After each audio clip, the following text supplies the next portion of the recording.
নমস্কার বন্ধুরা, রসবাসা বাঙালিতে আপনাদের স্বাগত। আমি আজ বানিয়েছি চিংড়ি দিয়ে পালং শাক ভাজা। গ্যাসে আমি একটা কড়াই বসিয়েছি, কড়াইটা গরম হয়ে গেছে। রান্নাটা আমি সর্ষের তেলেই করব। তেলটা গরম হয়ে গেছে, প্রথমে আমি পেঁয়াজ আর রসুনটা ভাজা করে নেব। দেব সামান্য একটু নুন, দেব হলুদ গুঁড়ো,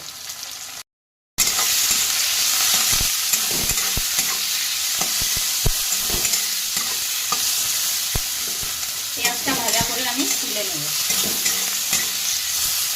পেঁয়াজ আর রসুনটা ভাজা করা হয়ে গেছে, এবার আমি তুলে নেব। আমি আর একটু সর্ষের তেল দেবো,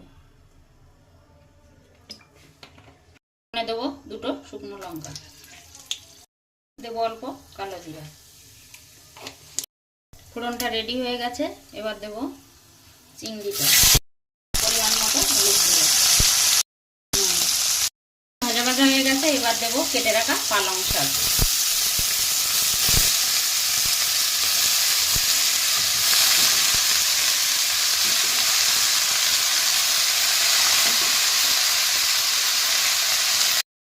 পালং শাকটা আমি 2 মিনিট ঢাকা দিয়ে রান্না করে নেব।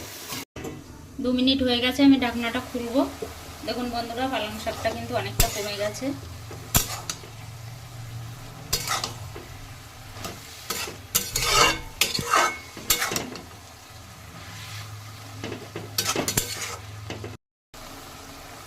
এবার দেবো চিড়ে রাখা কাঁচা লঙ্কা, এবার দেবো স্বাদ মতো নুন, পরিমাণ মতো হলুদ গুঁড়ো। এবার নুন হলুদটা আমি ভালোভাবে মিশিয়ে নেব।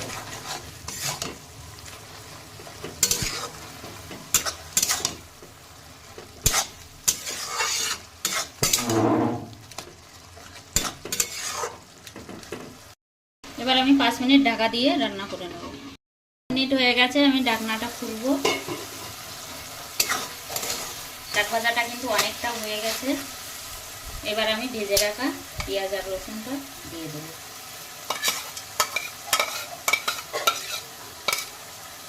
মিশিয়ে নেব ভালোভাবে। এভাবে পালং শাক ভাজা করলে খেতে কিন্তু দুর্দান্ত লাগে। রান্নাটা খুবই সাধারণ, কিন্তু খেতে হয় অসাধারণ। পালং শাক ভাজাটা কিন্তু হয়ে গেছে, আমি এবার সার্ভ করে আপনাদের দেখাবো।